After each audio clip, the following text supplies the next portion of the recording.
Welcome to What to Expect When You're Connecting, a podcast for IoT professionals and the IoT curious who find themselves responsible for growing, executing, or educating others about the challenges with connecting products and services to the internet. You'll learn from industry experts who understand those challenges deeply and what they've done to overcome them. Now for your host, Ryan Carlson. We're here talking with John Hubler about blended networks. What is a blended network? It's when you're trying to make a bunch of Internet of Things devices all communicate, and they're not all using the same Wi-Fi, Bluetooth, cellular, satellite, whatever it might be. John, tell me a little bit about yourself and what your relationship with blended networks has been in developing connected products. Thank you, Ryan. I'm John Hubler with BHIoT Group. Been a partner of BHIoT for 4 years, have been consulting for the past 8 years, but have been in the industry for close to 30 years across several wireless providers, MVNOs. When I hear blended networks, it is a blessing because most companies go out to the marketplace and they have to look for a cellular provider, a BLE provider, a Wi-Fi provider.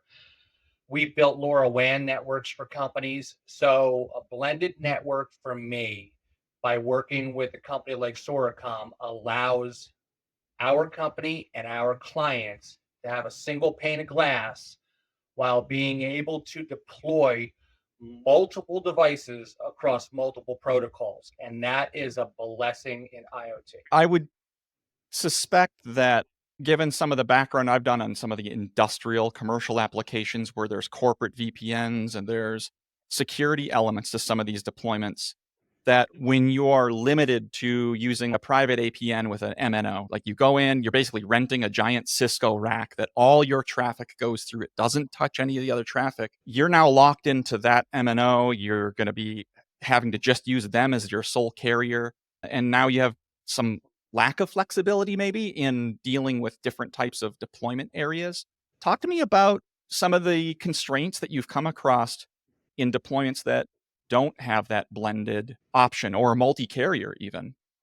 So the majority of the business being done in IoT is either by a system integrator or a managed services provider. It's very rarely to the end user that somebody isn't involved to bring those networks together. And what I mean by that is you're going to go into areas where there just isn't coverage for the big three in the United States or somebody coming across from Europe. So what does that mean? It means that you're never really looking at a single pane of glass, meaning that you could look at a Verizon, an AT&T, a T-Mobile, or even a US Cellular or one of the providers from Europe. So when you do it in an environment where that SIM, that protocol, that device needs to report back, because after all, IoT is about being able to get something to a device so it reports back to you for that knowledgeable asset environment for you to learn from. And what is it doing? Could be a generator, could be a tractor trailer, could be, to your point, in a huge factory. So not one single carrier is going to have coverage in that environment all the time. And very few times, Ryan, it's not one warehouse or it's not one factory. They could have 5 across the country, 30 across the country. So what do they want? They want what we call in the business a single throat to choke. And that single throat to choke is very rarely one carrier in that said market. So in my experience, having been on the OEM side of this fence, not being with the provider, but having to use providers, I remember one of the largest challenges we had it was a discrete remote conditioning preventative maintenance solution. Did vibration monitoring, and you deploy these all over the country. We sold most of the things were through channel. Most of those things were not directly to the end user. So you had to make guesses at which carrier is going to be best. We had all of our kitting costs in our warehouse. We had the exact same gateway, but we had a gateway that had the sticker for AT&T. We had the gateway that was preloaded with Verizon. And then we also had our international version, which had different AT commands preloaded into the gateway. It had a different SIM provider. And we're tying up inventory on the shelf because we had to pick and choose which one of these SKUs did you want. And that got really cumbersome and created a lot of operational overhead, let alone the administrative overhead of having to maintain different relationships with each one of those carriers. We eventually found a provider who could do some of the billing consolidation, which was great. There's like the Symmetrics of the world, which pull everything all in one place, which is incredibly valuable for larger fleets or larger deployments. What are some of the operational or administrative hurdles that you've experienced in your years in IoT on that multi-carrier or even multi-connectivity deployment? Monetarily, for SKU management, it doesn't work anymore. You can't continue to service every one of your customers by having thousands of devices only earmarked to one carrier. It just doesn't work. And most people don't know what we're talking about right now when it comes to SKU management and then the facilitation of that SKU. Because you have to program the APN, you have to program the carrier, you have to program everything into that device to ensure that it's communicating properly to one singular network. Yep. So when you start working with the Soracom and all its tool sets, and you're able to have one SKU, one device. And again, that device has to go through carrier certification. So, for argument's sake, if you have a cradle point router and that same cradle point router works the same on every one of those three carriers, you need three different cradle point routers because they are tied to that single carrier. With Soracom, one SIM, one deployment, a single pane of glass allows you to distribute effectively. And again, look at that monitor for customer care, technical care, and all those attributes, and easily get off that phone, which again, when that call comes in, it's $9 to $10 a minute for that customer service rep. That's a minute, by the way, not an hour.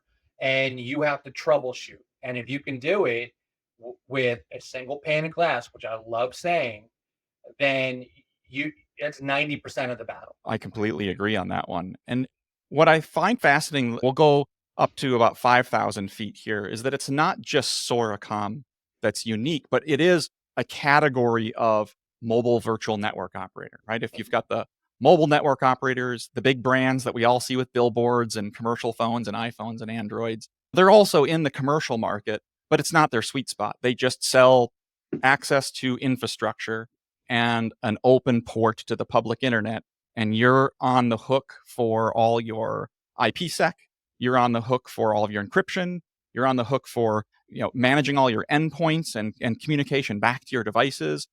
It's just a pipe. And what we're looking at is this new class of mobile virtual network operator, your MVNOs. There's cloud native. What I love is this ability to take what a traditional cellular transaction is, which is signaling and data routing. I didn't know this until I worked for a cellular carrier. I just assumed it's a dumb pipe to the internet. But the SIM in your phone, the reason why Jason Bourne is like breaking and snapping all the SIM cards out of his burner phones is because it's just a set of keys to the towers. And that's how towers track where phones are. Whether you are authorized to talk to that tower or not, it still can see the radio with that SIM and see it trying to connect. It's just, so when signaling happens in fractions of nanoseconds, it says, oh, you're allowed on this network. And we know how much to bill the owner of that SIM for roaming on our network. That's signaling, and that happens super duper fast. So if you're roaming on an Orange or Vodafone SIM from France, you get authorized really quickly. But then where everyone talks about latency is it's because it's a second part of the transaction. It's the data routing, right?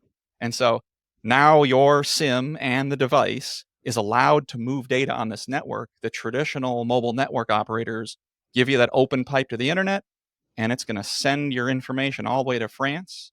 And then France is going to go back and access the servers that are probably back in the US and send that data back and forth, and it slows the transaction down. You're just farther away geographically from where the transaction is happening. By democratizing last step, these cloud native cellular providers or these full MVNOs have found ways of removing the burden off of your T-Mobile and Verizon and move that data routing up into the cloud. They turned racks and racks of Cisco servers, these packet serving gateways, just like what AWS did for web servers. It's now just compute, and they built all the infrastructure. And so now all the routing happens regardless of whose infrastructure you're using. And this is why you can have this blended network. A packet serving gateway sitting up in the cloud. It doesn't matter if it's a satellite company, if it's the LoRaWAN gateway, if it's T-Mobile, Verizon, Vodafone from France. As long as that SIM is authorized to use that network, it's then going to use that unified endpoint and route the traffic wherever it needs to go. And the beauty about cloud native is we already know that there's AWS and Azure data centers all over the globe. And so you're actually accessing data centers in the same region. So it closes that gap. So roaming in IoT plus this virtualized data routing means you're now closer to the data. It reduces the latency and addresses a lot of those traditional challenges that telecommunications infrastructures had before. So now that we're done with the 101, John, how do you take the ability to mix or extend networks using things like LoRaWAN and other types of networks to create more value for companies and products, knowing that cellular may not always be what you need to solve the problem? Direct Communications, also known as DCS, is one of our clients, a great client at that. They've built a lot of services around fleet management. Fleet management, for the most part, you want to be able to track trailer, but it grown to nose to tail transportation. What do I mean by that? Nose to tail transportation, you want to know exactly how that tractor's behaving. You want to make sure the engine's running efficiently. You want to make sure your driver is not distracted. If it's an over-the-road driver, you want to have some kind of high bandwidth device in there because, after all, they're parking on the side of our highways and byways and truck stops, and they need infotainment. So they need their Netflix. They want to be able to call home. They want to see their loved ones. Then you get into the really important stuff, which is in that trailer, all the assets in that trailer. So you want to make sure that you have some kind of sensor that's going over BLE to know when that door opens and closes, and it's being done by the driver or the company that you're delivering to. You want a sensor for refrigeration management. You want a sensor for load capacity. There's tire pressure monitoring for those 18 wheels to make sure that they're safe and that there's notifications. So the reason why that works really well for DCS is because you'll get a hardwired device tracking that tractor to make sure that they're pulling the right trailer across the country or locally. You want to make sure that that driver's safe, the freight is safe, and more importantly, that consumers like us, they're getting what they ordered from the Walmarts and the Amazons and the Best Buys of the world. It never really was nose to tail transportation until multi-protocol environments came about in IoT. It was always a one-on-one. Now you can put BLE devices across that tractor, that trailer, and then when you get to the warehouse, a lot of them are getting sensors and notifications when you back up against that warehouse, when you hit those cushions. And then if it's high value, some companies are now embracing the fact that as soon as it comes off, it goes onto their network into that warehouse. John, what you're describing is something that I've been observing for years, is that I've always felt that it's been disingenuous to call IoT an Internet of Things, because that's not what it is at all. It's an intranet of things, right? Each one of these solutions have been like M2M types of solutions where they're on their own closed, individual, discrete solution, all reporting back to their own dashboard or email or something like that. And what you're describing is actually that idea of an intranet of things where the everything from BLE asset tracking, it could be a small device with an accelerometer to detect when something has been dropped. And for those of us that enjoy some sushi grade fish from time to time when we eat at the restaurant in the Midwest, we want to know that cold chain, that literal cold chain, the chain of custody, that fish never dropped below or above 52 degrees for longer than a certain period of time. And where have you seen, are there any other industries other than just transport and asset tracking where you've seen this burgeoning internet of things where different systems are starting to handshake with one another, but still being able to keep things like the operations private? You're always going to have markets where private networking is going to be bigger and bigger. If you think about the Permian Basin down in the deep south, you look at some of those oil rigs. And so you really have to set up a private network and somebody has to Yeah. be able to backhaul it. You have a lot of people doing the dirty work of driving a tractor trailer into the Permian Basin. And I don't mean that as a knock when I say the dirty work. They're working on these oil rigs and they don't have connectivity. There are no towers out there. So Right. what do you need to do? You need to set up a private network Yep. and you need to ensure that all those workers are safe. You need to ensure that everything that's being done on those oil rigs and on those big just land mass of area, you have lone workers. So you want a panic button. God forbid something happens. You don't need a medical emergency. You need somebody to be able to press a button. You need to get all those reports that are going in and out that those rigs are pumping properly. You need to know that all those workers on those rigs are safe as well and that they can communicate. Some of it is done from a closed loop environment as a private network, but it's coming back over a cellular network, and that is private. And you hit it the nail on the head. I used to say to people, we've gone from the intranet to the internet. Now we're back to the intranet. And most Yeah, people for sure. don't know what an intranet was, which was company information going round and round that never traversed the public network. And we're back to that. History does repeat itself. And to me, that's a beautiful thing because security is incredibly important to each and every company because you're always going to have data breaches. And we've read too many of those and heard too many of those data breaches over the years. I think you're not wrong, especially when we have all of this social consciousness around tools like generative AI are easier to get a hold of, where there's the ability to do cryptography and people are be able to do more and more complex cybercrime. Even with the social engineering, it means just set products up to succeed from the beginning, which means starting with security as a mindset. And I see most people think of security, especially in the IoT space.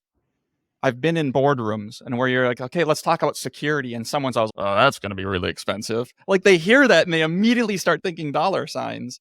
And what's wild is I'll say, I hear that security seems it's going to be a concern. What is it about it that you're most worried about? Because it's not always dollars. They go, oh, it's not dollars. It's the dollars that we pay people to build and manage. And then when legal has to get involved, and then our security compliance officer. And then if you want to invite IT into this conversation, be my guest. But now we get to slow the whole process down because meeting their requirements is challenging, right? They're not going to let things onto their network. You have to balance this tap dance around security. And where most people, when I hear them talk about security, when they're shopping for cellular, it usually starts with three things, and then security is the bonus fourth. First, it's coverage. Do you offer coverage where I'm going to be deploying my things? Makes kind of sense, right? Then it's going to be cost. Is the cost going to be at a price point that jives with my business model? The third one is going to be reliability, knowing that the first two are how I put everyone into the first tier. Reliability is don't make me look bad, Mhm. right? And so that's where we see in the MVNO space, those that can handle multi-IMSI or multi-subscription and multi-carrier, there's a strong desire and an identified need where people have had a bad experience, where they've been limited to just one carrier, or the answer is, we're going to mail a new SIM out for you. Go ahead Mhm. and swap that out in the field. Mhm. Yeah, customers don't want to do that, and truck rolls are expensive. So reliability is just, don't make me look bad, right? Do work as advertised. And the fourth one is part of a choose your own adventure. It's security, and it's only important unless there's a regulatory body, some sort of certified process that needs to be observed. But it's usually either governmental, regulatory, or there is just a high enough risk where they know they need to use VPNs. If they're talking cellular, it's, I guess we're going to have to bite the bullet and commit to a private APN, which means we're going to be in an RFQ and RFP process Mhm. that grills every major carrier, because you're only going to get one, Mhm. because that APN, that private APN or access point network, is going to require making commitments on SIMs, because it's something like 23 work orders on average or something like that. We have some former M&O employees that work, and they were explaining to me like how many people are involved every time a private APN request comes Oh in. yeah. And then the average time to fulfill it, when you figure in legal and contracting, is the minimum is 3 months. But it's usually more around 6 months, all the way outside to 15 months for some of these larger deals, in order to secure and order all of the Cisco hardware, build out the racks that you're going to be effectively leasing, and all your traffic will go through. And so I think that sounds awful, and I wish I would have known that a lot sooner. But it's not until you actually get into the weeds that you realize technology is finally changing, and blended Ryan, networks, LPWAN. we've obviously been around because with 3 different carriers, the minimum time frame for an APN build was 6 months, and you did have to get the approvals, and then finance would get a hold of it. The customer's paying for this, right? Yeah. We're talking back in the day, M to M. You do understand that we're only charging like $1 a SIM. So no, the customer's not paying for it because ultimately you want $10,000 to $15,000 for that. But the layman in the business, which is 70, 80% of the people that we work with every day, you know what they want to know? Where's my stuff and how much is it going to cost? And can I see it by staring at this screen?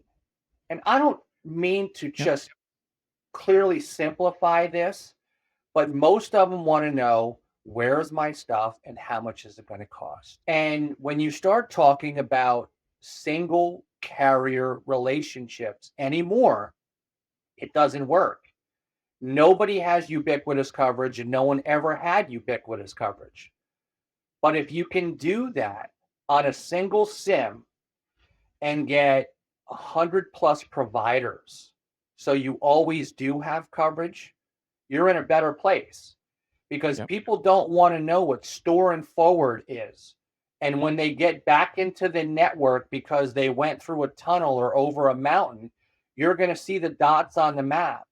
And that's a mobile application. Yep. Static applications, not so much. But again, it goes back to the beginning of the conversation.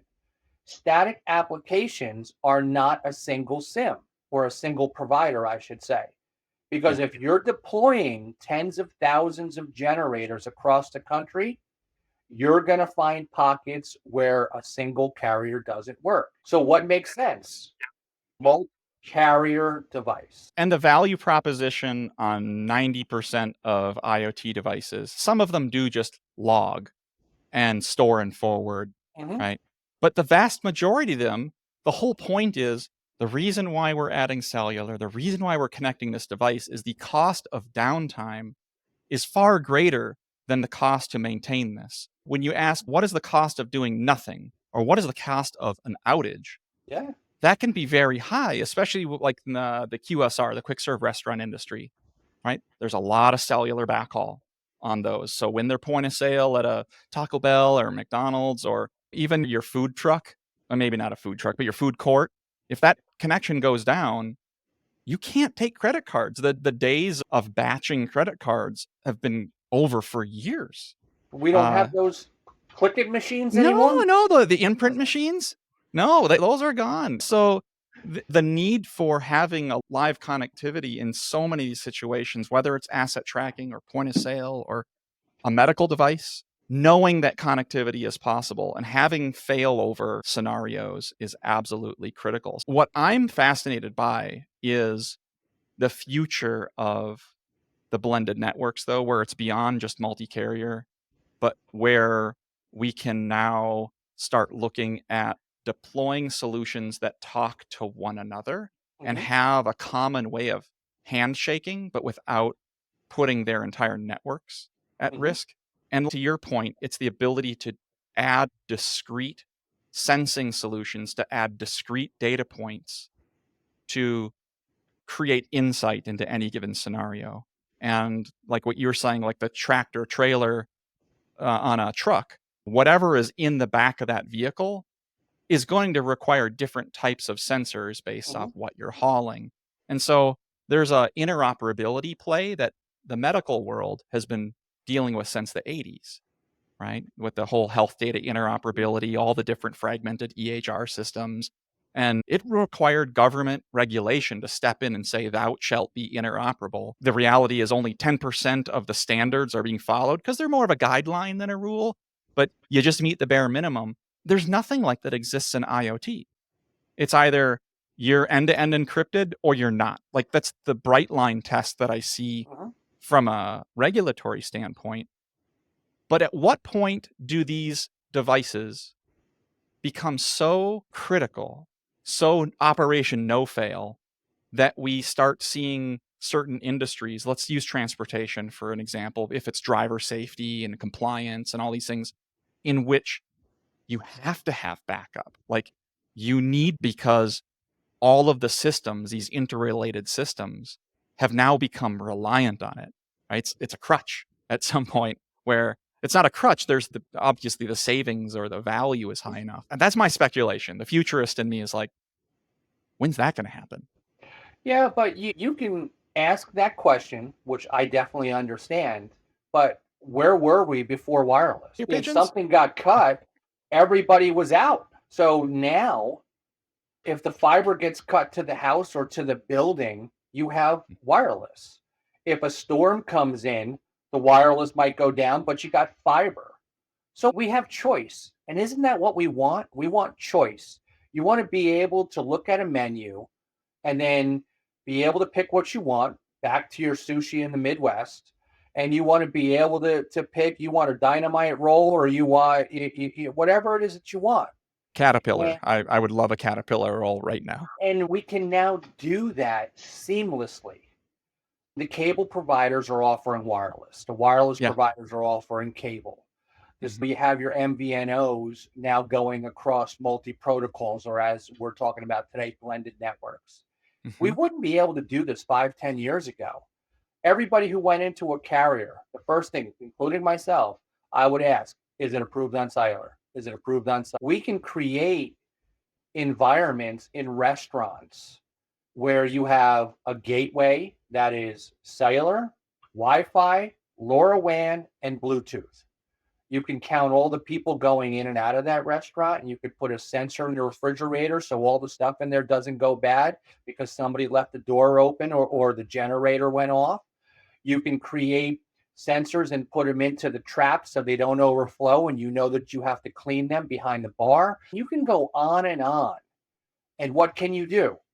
You can do that over a singular multi-protocol network like Mhm. Soracom by looking at one pane of glass, knowing that all that information is coming in so that restaurant owner knows exactly what's going on in his place. I'll even go one step further. Lay it on me. Doors are supposed to close at 2 o'clock. Yep. Last call 1:30. In some markets could be 12, 11:30, whatever the case may be. Mhm. That owner can't be in his business 24/7. So he has to rely on responsible employees. Say he closes the door at 2 o'clock, but all of a sudden he sees the beer still pouring. Mhm. They're out there. DCS has a solution for those beer taps to know that they can cut off, that owner can cut off those taps at closing time. At what point do bar owners that opt into a program, much like car insurance, at what point does someone with a liquor license get a deal on their insurance? Because there's liability insurance. It's pretty high when you have one of those. If you are able to, because of the fines and all of the problems that have from over serving, if you're able to monitor when those kegs are being activated, when the pours are happening, I wonder if there's some future play where a technology like that could create some of those same benefits that we've seen in the automotive industry and impact insurance premiums, as if we've got responsible business owner discounts by having some sort of opt-in risk mitigation plan. I'm sure someone can blaze that trail and it's going to happen because it Yeah. did happen with an OBD2 in a Mhm. car. Are you driving safe for the first 90 days of your vehicle? If so, you Yep. get the rate that we negotiated. If not, because you take turns too harshly and you're a harsh breaker, so on and so I'm sure somebody will blaze that trail someday. And the beauty of it is it's being done over IoT. Amen to that, man. So if this wouldn't be another episode of What to Expect When You're Connecting, if we didn't leave with just some saged advice on someone who is looking to do the multi-carrier blended networks, I'm going to echo some of our solutions architects real quickly, and I'll give you a chance to think of what your answer is going to be. I'm channeling Brenna, and she would say that all your devices, no matter which carrier you're using, make sure your device is PTCRB certified. That's the base level. Carrier certification with an MVNO like Soracom, you can actually, without having to get any special permission, start testing out your devices on any of the networks that the MVNO can talk to. But before you go into full deployment, make sure you identify which carriers your devices are going to be primarily working with and do the carrier certifications as well. They do cost money, but the last thing you want is to be slapped with a charge for disrupting, having a device because it didn't meet carrier certification. So if you're planning on being in a very specific part of the country and the bulk of your data is going to go over it, consider doing the carrier certification as well. But you don't have to do that right away, which is something that the carriers will not allow you to do. You have to go through their network certification. And then there's even a whole approval process. Like we're going to have 200 prototype devices, and you still got to go through legal, contracting, go through all of that fun stuff just to get those approved. They'll send out special SIMs, and then you have to go back and get those devices back. And so channeling our solutions architect, that would be her advice, that you don't get to skip that part, but man, ramping up is something that you can actually do while you're still figuring things out. But PTCRB is the bare bones. That's John, the baseline. that's I the baseline. 100% agree. And Brenna and I have had this conversation, and I've had this conversation with way too many people because most companies think that you only need the certification on the module. Yep. You need the certification on the finished solution. And if you don't, you're risking your entire deployment of going dark.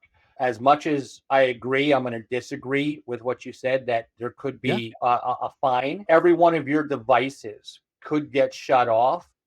And if you're a distributor, if you're a reseller, and you have a channel program and you're deploying these puppies out there left and right, and they all go dark because a carrier decided to turn them off because they weren't fully certified, you're putting your entire business at risk.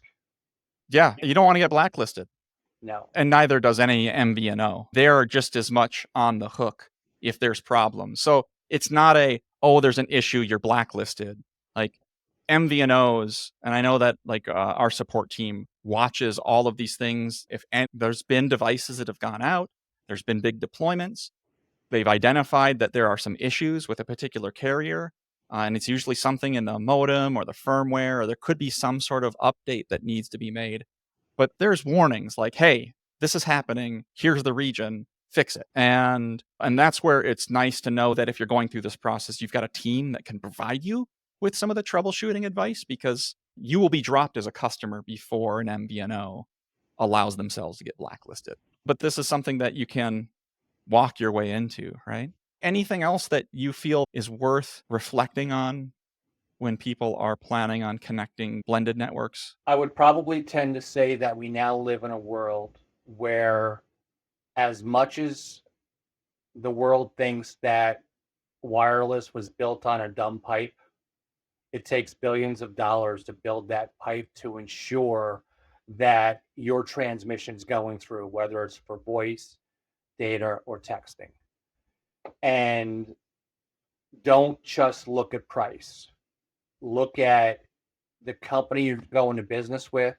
Look at the entire solution, the environment. Make sure that you have a partner that picks up the phone when you call them. And again, I'm going to go back to what else is being offered within the Soracom environment. And you offer it across a blended network, multiple protocols, as we've discussed on this discussion today. But you also know how to parse data. You know how to do it securely. And I can call 10 different people in your company and they all answer the phone. And it's not because of John Hubler. I can guarantee that. No, you're not wrong. You're not wrong. It's fun to know that you've got a bunch of people that are watching one another's backs, and that includes the people that we work with that don't have an email address that says Soracom.